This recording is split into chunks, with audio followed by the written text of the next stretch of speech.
ఈ వీడియోలో నేను ఎక్స్ప్లెయిన్ చేయబోతున్నటువంటి poem a road side stand. ఈ పోయం వచ్చేటప్పటికి క్లాస్ 12 సిబిఎస్ఈ టెక్స్ట్ బుక్ అయినటువంటి ఫ్లెమింగో నుంచి. ఓకే, అయితే ఈ రోడ్ సైడ్ స్టాండ్ రచించినటువంటి రచయిత పోయెట్ ఎవరు అంటే రాబర్ట్ ఫ్రాస్ట్. మనకి పిక్చర్లో పక్కన కనిపిస్తున్నటువంటి పర్సన్ రాబర్ట్ ఫ్రాస్ట్ అన్నమాట. ఇతను ఒక American poet of 20th century. ఇతనికి రచించినటువంటి రచనలకు గాను 4 times అతనికి పులిట్జర్ ప్రైజ్ ఇవ్వడం జరిగిందనమాట. Such a great poet he is. The little old house was out with a little new shed in front at the edge of the road where the traffic sped.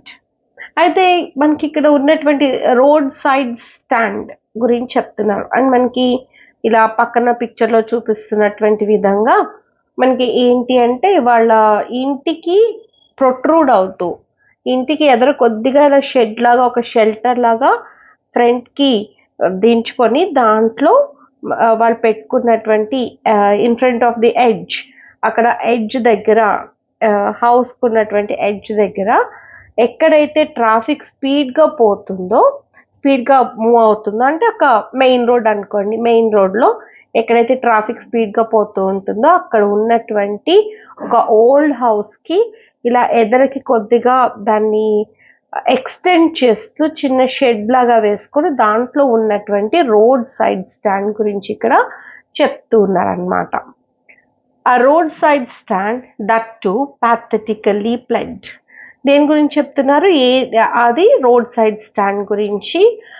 అది కూడా ఎలాంటిది అంటే pathetically pled. Pled means make a request అన్నమాట. అంటే అది మనల్ని request చేస్తుందా, చాలా జాలీగా అన్నట్టుగా ఉన్నటువంటి ఒక road side stand. It would not be fair to say for a dole of bread. And అయితే మనం వీళ్ళు ఏదో డొనేషన్స్ కోసం ఏమీ మనల్ని అక్కడ రోడ్ సైడ్ స్టాండ్ పెట్టుకోలేదంట. యాక్చువల్గా dole of bread in the sense donations అనమాట. Bread for needy people. అయితే ఏమంటున్నారు అంటే పోయెట్ ఇక్కడ మనం వాళ్ళకి అంటే వాళ్ళేమీ బెగ్ చేయటం లేదు, వాళ్ళేమీ ఫ్రీగా మనల్ని మనీ అడగటం లేదట. ఏం చేస్తున్నారు? డోల్ ఆఫ్ బ్రెడ్, అదే అంటే లైక్ డొనేషన్స్ కోసం ఏం పెట్టుకోలేదు మనం. వాళ్ళు అలాంటి డొనేషన్స్ కోసం వాళ్ళు ఫ్రీగా మన నుంచి ఏదో ఎక్స్పెక్ట్ చేస్తున్నారు అనేటువంటి రకంగా మాట్లాడడం అనేటువంటిది అంత ఫెయిర్ కాదట, అది కరెక్ట్ కాదు. But for some of the money, the cash whose flow supports the flower of cities from sinking and withering and faint. And ఇక్కడ ఏమంటున్నారు అంటే మనకి పోయెట్ వాళ్ళు దేనికోసం పెట్టుకున్నారు మరి ఆ షాప్ అనేది అంటే వాళ్ళు పెట్టుకున్నటువంటిది డబ్బు కోసం, క్యాష్ కోసం.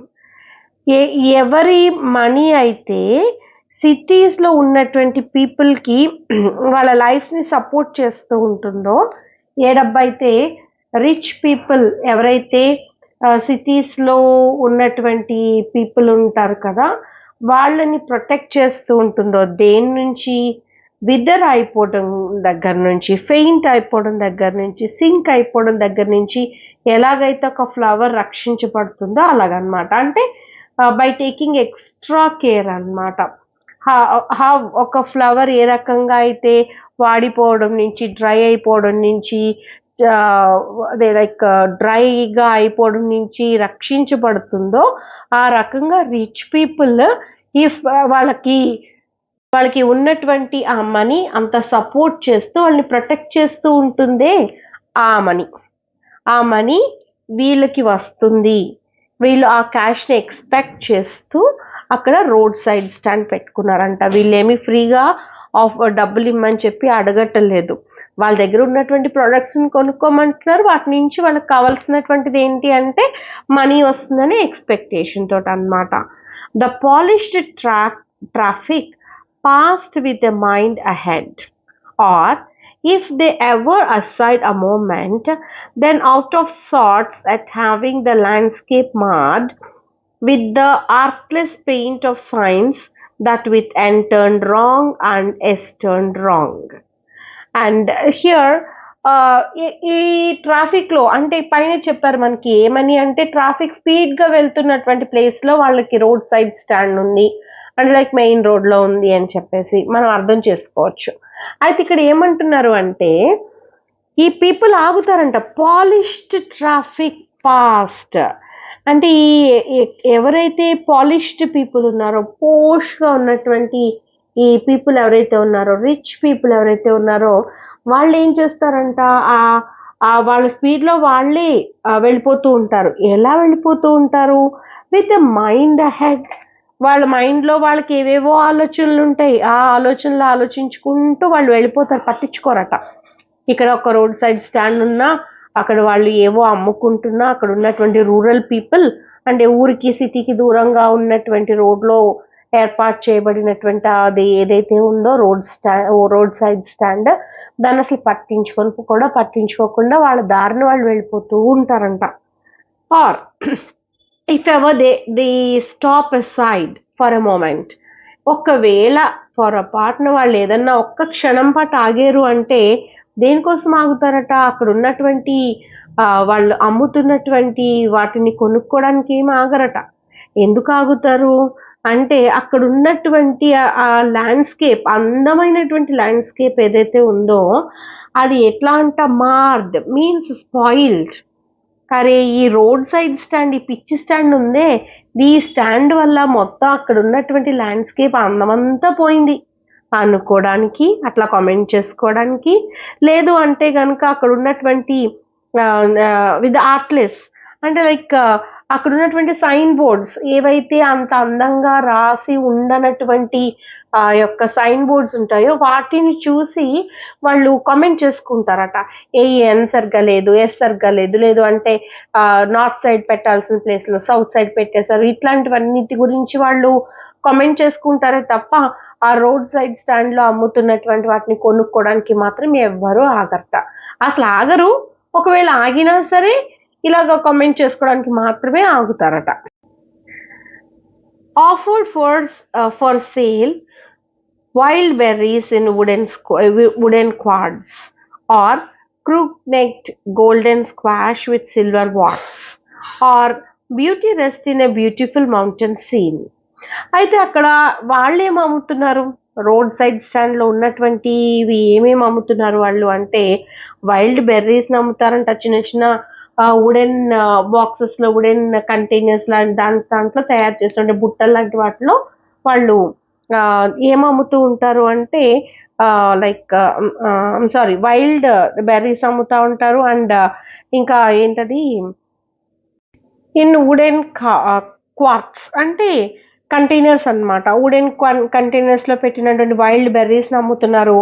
అంతేకాకుండా గోల్డెన్ స్క్వాష్ మనకి ఒక టైప్ ఆఫ్ వెజిటేబుల్ అనమాట అది. అయితే దానికి క్రూక్ నెక్డ్ అంటే లైక్ బెంట్ నెక్, పిక్చర్లో చూపిస్తున్నటువంటి విధంగా ఇలా బెండ్ అయిపోయి ఉన్నటువంటి నెక్ ఉన్నటువంటి ఒక వెజిటేబుల్. అది ఎలా ఉంది అంట, గోల్డెన్ కలర్లో ఉంది. కానీ దానిపైన ఏముంది, విత్ సిల్వర్ వాట్స్, ఇలా చిన్న చిన్న స్మాల్ గ్రోత్స్ అనమాట. దాని స్కిన్ పైన, దాని పీల్ పైన మనకి చిన్న చిన్నగా ఇట్లాగా వచ్చినటువంటి గ్రోత్స్ ఉన్నటువంటివి ఉన్నాయన్నమాట. అవి ఏ కలర్లో ఉన్నాయి? సిల్వర్ కలర్లో. ఇట్లాంటి వెజిటబుల్స్ని వాళ్ళు సేల్ చేస్తున్నారంట. అంతేకాకుండా ఒక beautiful mountain scene, maybe like ఒక మంచి ల్యాండ్స్కేప్ పెయింటింగ్స్, ఇట్లాంటివన్నిటినీ కూడా వాళ్ళ యొక్క రోడ్ సైడ్ స్టాండ్లో పెట్టి అమ్ముకుంటున్నారనమాట. You have the money, but if you want to be mean, why keep your money this crossly and go along. అయితే ఇక్కడ పోయట్ చెప్తున్నారనమాట. ఏమని అంటే the people who are going by, passing by అనమాట. ఎవరైతే రిచ్ పీపుల్, సిటీ పీపుల్ ఎవరైతే ఉన్నారో వాళ్ళు వెళ్తున్నటువంటి వాళ్ళని అంటున్నారు ఏమని అంటే, మీకు మనీ ఉంది కానీ ఏంటి లాభం? మీరు చాలా మీన్ అంటే చాలా సెల్ఫిష్ అనమాట. మీరు అంతా వాళ్ళని అడ్రస్ చేస్తున్నట్లుగా, వాళ్ళతో మాట్లాడుతున్నట్లుగా ఇక్కడ పోయట్ చెప్తున్నారనమాట. ఏమని? Addressing the rich people, you stand for rich people అనమాట. ఇక్కడ మీకు డబ్బు ఉంది కానీ ఏంటి ప్రయోజనం? మీరు చాలా సెల్ఫిష్, మీరు ఎవరికి హెల్ప్ చేయాలని అనుకోరు. What is the use of that money అంటున్నారు. ఎందుకు అంటే దాన్ని కూడా ఎట్లా చెప్తున్నారు? క్రాస్లీ మీన్స్ చాలా యాంగ్రీ వేలో చెప్తున్నారనమాట. Keep your money and go along, మీ డబ్బు మీ దగ్గరే పెట్టుకోండి, అలాగే మీ దారిని మీరు వెళ్ళిపోండి అని చెప్పేసి అంటున్నారనమాట. The hurt to the scenery wouldn't be my complaint.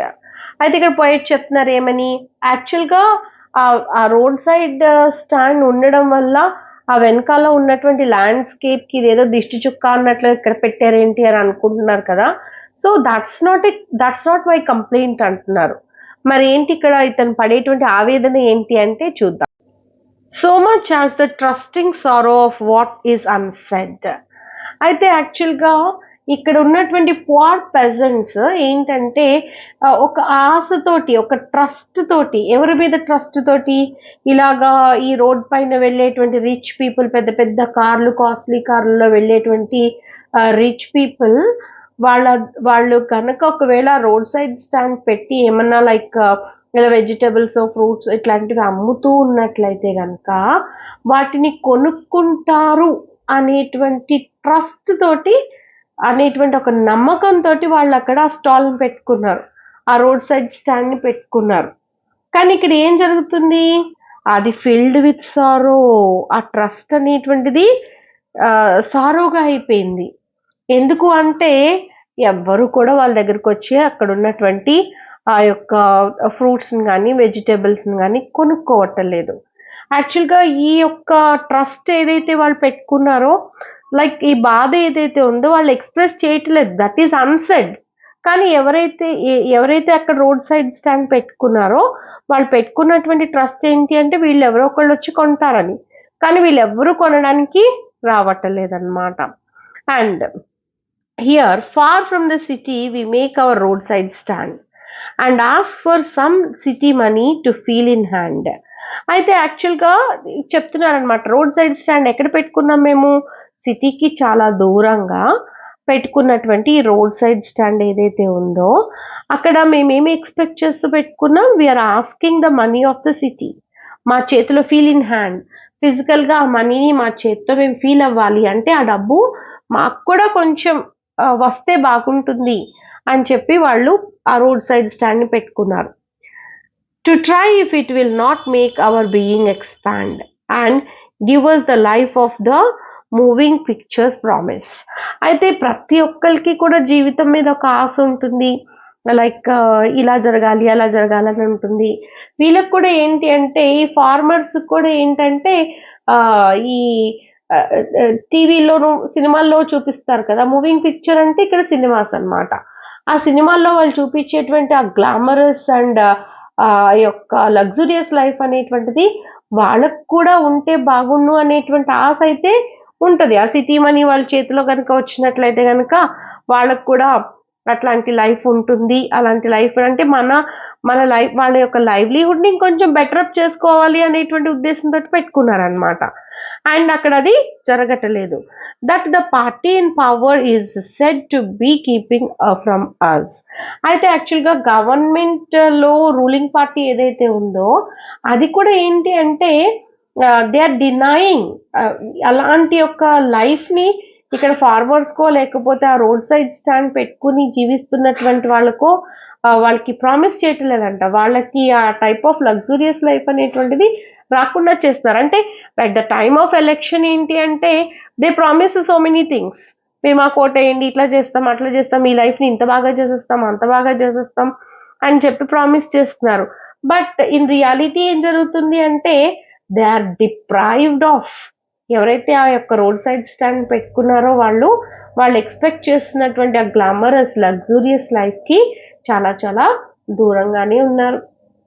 Right, even ఈ గవర్నమెంట్ కూడా డినై చేస్తుంది మాకు అట్లాంటి లైఫ్ని ప్రొవైడ్ చేయడానికి అని చెప్పి. Of course they are not asking that for free, వాళ్ళు ఏమీ ఫ్రీగా ఇవ్వమంటలేదు. వాళ్ళ దగ్గర ఉన్నటువంటి వాటిని కొనుక్కోండి, ఆ కొనుక్కోవడం వల్ల వచ్చేటువంటి డబ్బుతోటి వాళ్ళు ఎక్స్పెక్ట్ చేస్తున్నారు అన్నమాట, ఒక బెటర్ లైఫ్ని ఎక్స్పెక్ట్ చేస్తూ వాళ్ళు పెట్టుకున్నారు ఓకే ఆ బిజినెస్ అనేటువంటి దాన్ని.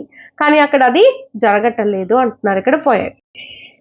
It is in the news that all these pitiful kin are to be bought out and mercifully gathered in to live in villages next to the theatre and the store. అయితే న్యూస్లోను వాటిలోను టీవీలో మనకి కనిపిస్తూ ఉంటుందంట. కొంతమంది చెప్తా ఉంటారు ఏమని, ఈ ఎవరైతే ఇట్లాంటి అండర్ పావర్టీ లైన్లో ఉన్నారో వీళ్ళకి వీళ్ళకి ఎవరైతే ఎవరు లైక్ కష్టపడుతూ ఉన్నారో సరైన ఆదాయం లేకుండా వాళ్ళందరికీ ప్రామిస్ చేసేస్తాము, చాలా మర్సిఫుల్గా వాళ్ళందరినీ వాళ్ళ లైఫ్స్ని కిందంటే ఇక్కడ పీపుల్ అనమాట, ఈ farmers, people in the sense ఇక్కడ ఫార్మర్స్, ఈ పిటిఫుల్ లైఫ్ని లీడ్ చేస్తున్నటువంటి ఫార్మర్స్ ఎవరైతే ఉన్నారో వాళ్ళందరికీ హెల్ప్ చేసేస్తామని వాగ్దానాలు చేసేస్తూ ఉంటారంట, టీవీలోను వాటిలోనూ కనిపిస్తూ ఉంటారు.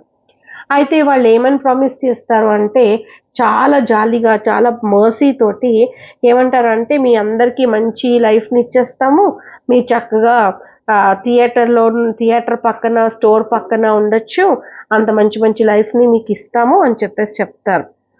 Where they won't have to think for themselves anymore. అక్కడ అంటారు మీరు కనుక అక్కడికి వచ్చేసినట్లయితే కనుక మీ లైఫ్ని గురించి మీరు ఆలోచించనే అవసరం లేదు, అంత మంచి లైఫ్ని ప్రొవైడ్ చేస్తాము అని. And while greedy good doers beneficent beasts of prey swarm over their lives, enforcing benefits that are calculated to soothe them out of their wits. అయితే ఇక్కడ ఏంటి అంటే కొంతమంది ఉంటారు, ఇంకొంతమంది అర్బన్ బ్యూరోక్రాట్స్ అంటారు వీళ్ళని. వీళ్ళు ఏం చేస్తారు, గుడ్ డూవర్స్ అయితే పర్వాలేదు, గ్రీడీ గుడ్ డూవర్స్ అంట. అంటే వాళ్ళు ఒక అత్యాశతోటి వాళ్ళకి మేము ఏదో మీకు మంచి చేసేస్తాము, మీకు చాలా బెనిఫిషరీని కలిగిస్తాము అని చెప్పేసి వస్తారు.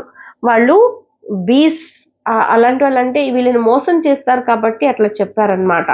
వాళ్ళు ఏం చేస్తారు, చాలా జనరస్గా మేము అవి ప్రొవైడ్ చేస్తాం ఇవి ప్రొవైడ్ చేస్తాం అంటారు, కానీ వాళ్ళని ఈ ఫార్మర్స్ ఎవరైతే ఉన్నారో వాళ్ళని ప్రేస్ చేస్తారనమాట.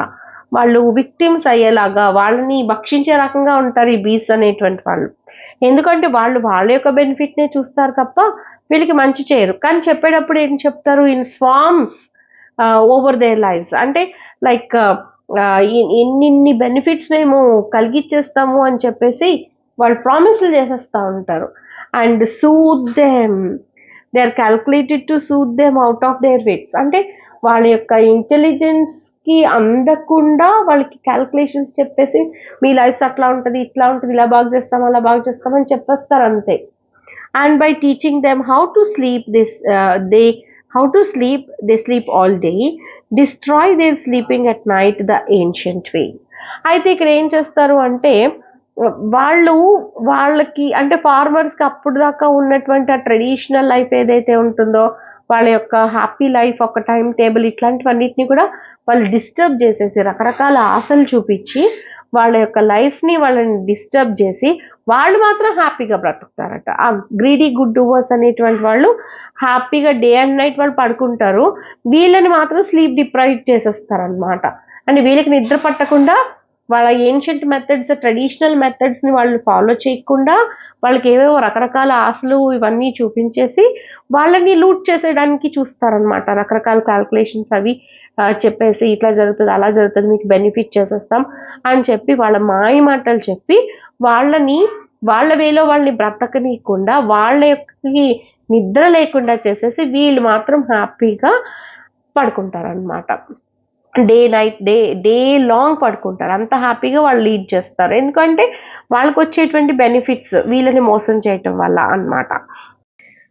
Sometimes I feel myself I can hardly bear the thought of so much childish longing in vain. అయితే ఒక్కొక్కసారి పోయిట్ కనిపిస్తుంది అట, ఒక చాలా చైల్డిష్ లాంగింగ్ ఉంటుందంట పోయిట్కి. ఆ యొక్క థాట్ని అతను బేర్ చేయలేకపోతాడు కూడా అనంట. ఎంత చైల్డిష్ లాంగ్ అంటే చూడండి, పిల్లలకి నెరవేరని కోరిక ఉన్నా కానీ అది ఏదైనా సరే మనకి తీరితే బాగుండు అని చెప్పి చాలా డెస్పరేట్ అయిపోతారు, చాలా చాలా ఆశగా దానికోసం ఎదురు చూస్తూ ఉంటారు.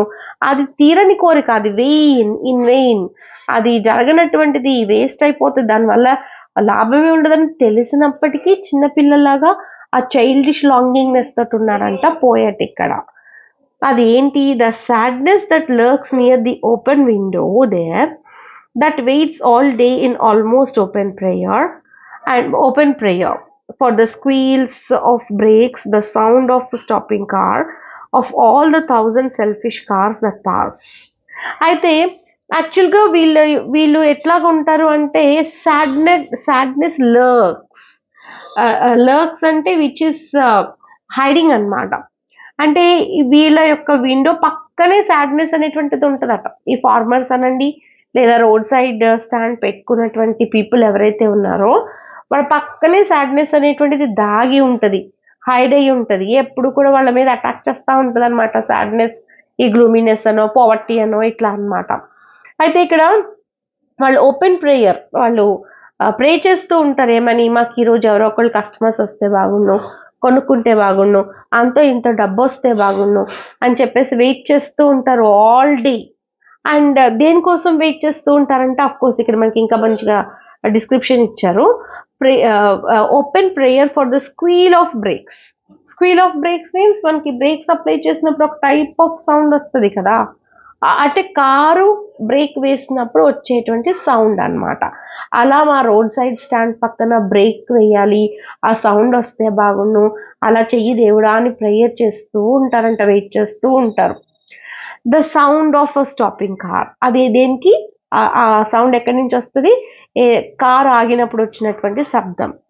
Of all the 1000 selfish cars that pass, చాలా కార్స్ వెళ్తానే ఉంటాయంట అక్కడ, అన్నీ కూడా సెల్ఫిష్ అంట. జస్ట్ వన్ టు ఇంక్వైర్, ఒక్కొక్కసారి ఆగుతుంది కార్లు, కొన్ని కార్లు ఆగుతాయట అక్కడ. దేనికోసం ఆగుతాయి? Just one to inquire what a farmer's prices are, and one did stop but only to plow up grass in using the yard to back and turn around, and another to ask the way to where it was bound. అయితే కొన్ని కార్లు ఆగుతున్నాయట. ఎందుకు ఆగుతున్నాయి అంటే అక్కడ farmers prices ఎట్లా ఉన్నాయో తెలుసుకోవడానికి ఆగుతారట. కొంతమంది అడుగుతారు, ఇంకొంతమంది ఆగుతారు. ఎందుకు ఆగుతారు అంటే జస్ట్ టు ప్లో ద గ్రాస్, అక్కడ ఉన్నటువంటి గ్రాస్ ని డిస్టర్బ్ చేసేయడానికి అనమాట. అంటే లైక్ మనం కార్ని టర్న్ తీసుకున్నప్పుడు కానీ, బ్యాక్ చేసినప్పుడు కానీ, అక్కడ కలిగినటువంటి ఆ ఫ్రిక్షన్ వల్ల ఏమవుతుంది, ఒక్కొక్కసారి అక్కడ ఉన్నటువంటి గడ్డి డిస్టర్బ్ అయిపోతుంది కదా, అది ఊడి బయటికి వచ్చేస్తుంది కదా, అలా చేయడానికి ఆగుతారట. అంతే తప్ప వీళ్ళ దగ్గర ఉన్నటువంటి ఈ వెజిటబుల్స్ అండ్ ఫ్రూట్స్ కొనుక్కోవడానికి మాత్రం కాదట. And another to ask the way to where it was bound. ఇంకొంతమంది అడుగుతారట, ఇంకొంతమంది కార్లు ఆగుతాయట. కొన్ని కార్లు ఎందుకు అంటే ఈ వే ఎటు వెళ్తుంది, మేము పలానా ఊరు వెళ్ళాలి, ఎలా వెళ్ళాలి అని అడగడానికి మాత్రమే ఆగుతాయట. And another to ask could they sell it a gallon of gas. కొంతమంది ఉంటారంట, వాళ్ళు ఏమడుగుతారు అంటే ఇక్కడ పెట్రోల్ ఏమన్నా దొరుకుతుందా మీ దగ్గర అని అడగడానికి ఆగుతారట. They couldn't this crossly, they had none, didn't it see. అయితే ఇక్కడ పోయిట్ చాలా కోపంగా అంటున్నారనమాట. క్రాస్లీ మీన్స్ కోపంగా. ఏమని? వాళ్ళ దగ్గర పెట్రోల్ ఏం లేదు, కనపట్లేదా అని. యాక్చువల్గా వాళ్ళు పెట్టుకున్నదేమో ఒక ఫ్రూట్ స్టాల్, లేదంటే ఒక వెజిటబుల్ స్టాల్ పెట్టుకున్నారు వాళ్ళు. అక్కడ పెట్రోల్ ఎందుకు ఉంటుంది, ఎందుకు అమ్ముతారు, కనిపించట్లేదా మీకు అది ఏ స్టాల్లో అని అడుగుతున్నారు. No, in country money the country scale of gain the requisite lift of spirit has never been found. అయితే యాక్చువల్గా కంట్రీ మనీ మీన్స్ రూరల్ అన్నమాట. రూరల్ ఏరియాలో ఉన్నటువంటి మనీ కానీ, కంట్రీ స్కేల్ ఆఫ్ గెయిన్ అంటే ఫినాన్షియల్ సిచ్యువేషన్ కానీ, ఎప్పుడు కూడా ఆ యొక్క స్పిరిట్ అనేటువంటిది దాన్ని పెంచాలి, దాన్ని ఇంకా వృద్ధి చేయాలి అనేటువంటి, వాళ్ళకు లిఫ్ట్ ఇవ్వాలి అనేటువంటి అది ఆ యొక్క థాటే ఎక్కడ కనిపించదంట. Are so the voice of the country seems to complain. And ఒక్కొక్కసారి ఏంటంటే ఇలాగా ఈ రకంగా కంట్రీ వాయిస్ అంటే కంట్రీ పీపుల్ యొక్క వాయిస్ అనేటువంటిది కంప్లైంట్ చేస్తూ ఉంటుందట. I can't help owning the great relief it would be to put up these people at one stroke out of their pain. అయితే ఒక్కొక్కసారి పోయెట్ అంట తనని తను కంట్రోల్ చేసుకోలేకపోతున్నారు. దేని నుంచి అంటే ఒక థాట్ నుంచి. అదేంటి అంటే వీళ్ళందరికీ ఒకసారి రిలీఫ్ ఇచ్చేస్తే పోతుంది కదా, ఎందుకు వచ్చింది ఇంత బాధలు పడే బదులు ఒకేసారి రిలీఫ్ ఇస్తే బాగుండు. ఆ రిలీఫ్ ఎక్కడి నుంచి వస్తుంది? With one stroke out of their pain. ఒకే ఒక్క దెబ్బతో వాళ్ళకు ఉన్నటువంటి పెయిన్ని పోగొట్టాలి అంటే ఏంటి మార్గం? అన్నిటికీ దేని నుంచైనా, ఏ కష్టాన్ని నుంచైనా బయటపడాలి అంటే, ఎండ్ పాయింట్ ఉండాలి అంటే ఒక్కటే మార్గం, విత్ వన్ స్ట్రోక్ వీళ్ళందరినీ కిల్ చేసేస్తే బాగుండు, వీళ్ళ యొక్క కష్టాల నుంచి ఇంకా కంప్లీట్గా శాశ్వతంగా బయటపడిపోతారు వాళ్ళు అని అంత కోపం వస్తుందట. అలా జరిగితే అన్నా బాగుండు, ఈ కష్టాలు పడే బదులు వీళ్ళకి అప్పుడైనా విముక్తి కలుగుతుంది అనేటువంటిది పోయట్ యొక్క ఉద్దేశం అన్నమాట. And then next day, as I come back into the scene, I wonder how I should like you to come to me and offer to put me gently out of my pain. అయితే యాక్చువల్గా when he's insane అంటే when I come to Sen అంటున్నారు కాబట్టి ఇక్కడ poet పైన చెప్పారు కదా, with one stroke వీళ్ళందరి పెయిన్కి ఒక ఫుల్ స్టాప్ పెట్టాలనిపిస్తుంది, అది ఏంటి అంటే ఒక్కటే దారి చనిపోవడం అని చెప్తున్నారు కదా. ఇక్కడ ఏమంటున్నారు అంటే అది నేను ఇన్సేన్గా ఉన్నప్పుడు అనుకున్నటువంటి థాట్, అంటే ఒక లునాటిక్, ఒక టైప్ ఆఫ్ ట్రాన్స్లోకి వెళ్ళిపోయి వాళ్ళు పడుతున్నటువంటి కష్టాలని చూడలేక బెటర్ దీనికంటే ఒకటే ఈ కష్టాలన్నిటికీ ఫుల్ స్టాప్ పెట్టేయాలి, చావు అనుకున్నాను. కానీ నేను సేన్లోకి అంటే కాన్షియస్నెస్లోకి వచ్చిన తర్వాత కంప్లీట్గా ఎవరికి ఉండవు కష్టాలు, హ్యూమన్ లైఫ్ అంటేనే కష్టాలు ఉంటాయి, ఇట్స్ క్వైట్ కామన్, దానికి చావు పరిష్కారం కాదు కదా. నేను కాన్షియస్లోకి వచ్చిన తర్వాత ఇప్పుడు నాకు ఉన్నటువంటి పెయిన్ని తగ్గించడానికి ఎవరైనా నా దగ్గరకు వచ్చి ఒకసారి నీ కష్టానికి ఫుల్ స్టాప్ పెట్టేస్తా, నేను చంపేస్తా అంటే నేను ఎలా ఫీల్ అవుతా? దట్స్ నాట్ ద సొల్యూషన్ కదా. సరే ఇదంతా నాకు ఎప్పుడు ఆలోచనకు వస్తుంది అంటే నేను కంప్లీట్గా కాన్షియస్నెస్లోకి వచ్చిన తర్వాత నాకు వచ్చేటువంటి ఆలోచన అనమాట. అంటే ఈయన చాలా ఎంత డెస్పరేట్ అయిపోతున్నారు అంటే ఆ రోడ్ సైడ్ స్టాండ్ పెట్టుకొని అమ్ముకునేటువంటి వాళ్ళకి మనం ఏ రకంగానూ హెల్ప్ చేయటం లేదు అని చెప్పానమాట. అంటే ఇక్కడ తను ఆలోచించేది ఏంటి అంటే వి కుడ్ హెల్ప్ కదా, లైక్ అలాంటి చిన్న చిన్న వ్యాపారాలు చేసుకునేటువంటి వాళ్ళ దగ్గర కనుక మనం కొన్నట్లయితే వాళ్ళు అమ్ముతున్నటువంటి గూడ్స్ కానీ వాళ్ళు అమ్ముతున్నటువంటి కూరగాయలు వెజ్ లైక్ ఫ్రూట్స్ ఇట్లాంటివి కానీ మనం కొనుక్కున్నట్లయితే కనుక వాళ్ళకి ఎంత హెల్ప్ చేసినట్టు అవుతాము అని చెప్పి ఇక్కడ మనకి పోయట్ చెప్తున్నారు అనమాట. దీంతో పోయం యొక్క ఎక్స్ప్లెనేషన్ అనేటువంటిది ఎండ్ అవుతుంది. తర్వాత పోయటిక్ డివైసెస్ చూద్దాం ఇప్పుడు. దీంట్లో ఫస్ట్ పర్సానిఫికేషన్ అంటే ఏంటి?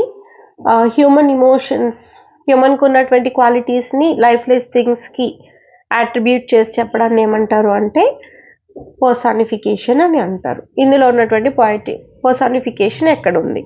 ఇక్కడ చూసినట్లయితే road side stand that to pathetically pled. ఎవరు ఇక్కడ రోడ్ సైడ్ స్టాండ్ ప్లీడ్ చేస్తుందంట పాథటికల్లీ.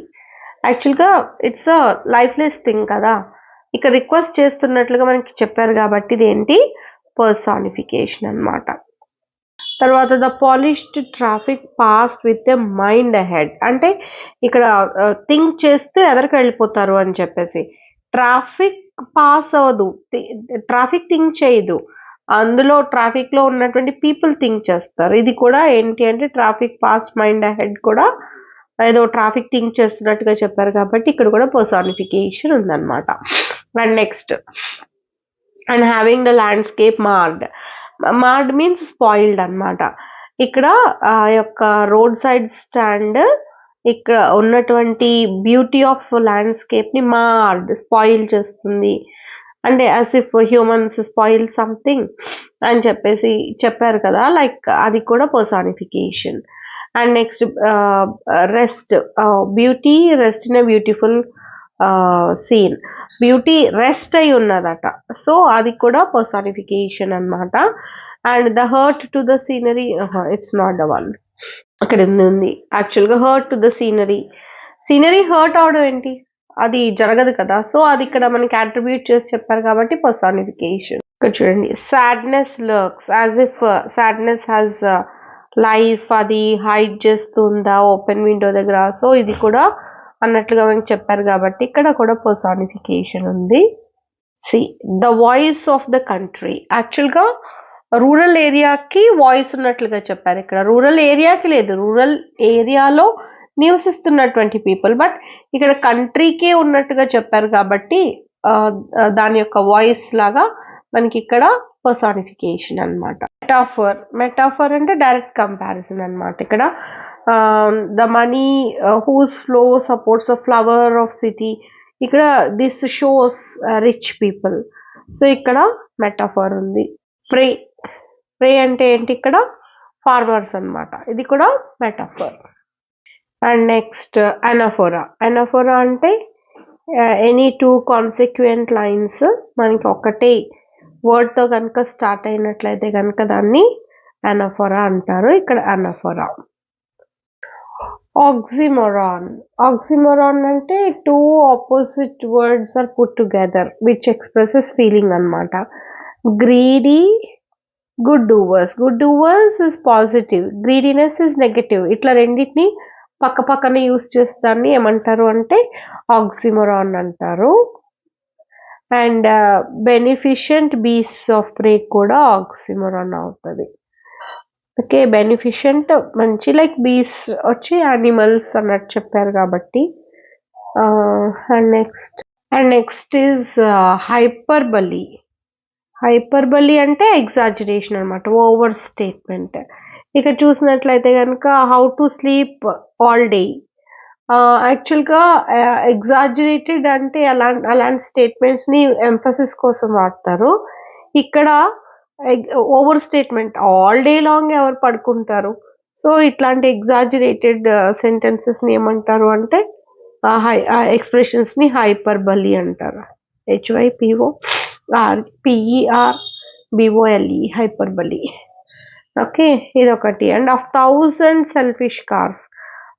అఫ్ కోర్స్ కార్స్ వెళ్తాయి, థౌజండ్స్లో వెళ్ళిపోతాయి అన్నారు. సో ఇది కూడా ఎగ్జాజరేటెడ్ స్టేట్మెంట్ అన్నమాట, హైపర్బలీ. అండ్ నెక్స్ట్ ఆ పీపుల్కి ఉన్నటువంటి సఫరింగ్ని విత్ వన్ స్ట్రోక్ నేను పోగొట్టేస్తాను అని చెప్పడం అనేటువంటిది కూడా ఎగ్జాజరేటెడ్ స్టేట్మెంట్. ఇది కూడా హైపర్బలీ. రైట్.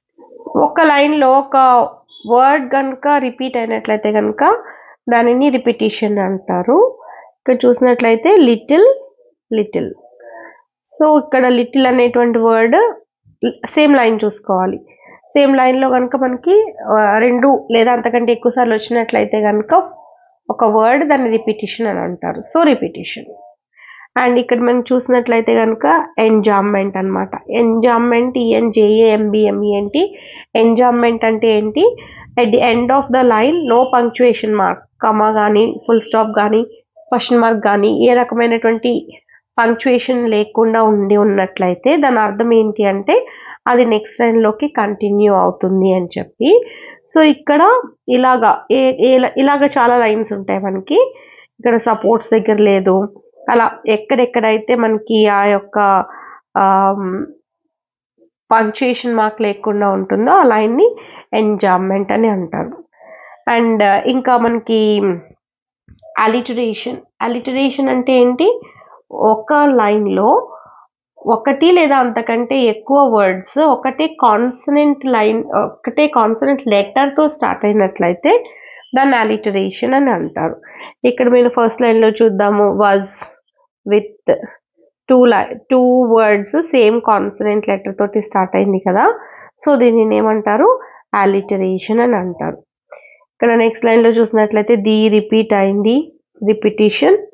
ది అండ్ ట్రాఫిక్ కనుక చూసినట్లయితే కనుక మనకి ఇది ఏంటి, రెండు వర్డ్స్ కూడా ఒకటే కాన్సనెంట్ లెటర్తో స్టార్ట్ అయింది కాబట్టి దీనిని అలిటరేషన్ అని అంటారు. సో ఇలాగా మనకి చాలా ప్లేసెస్లో ఈ అలిటరేషన్ అనేటువంటిది ఉంది.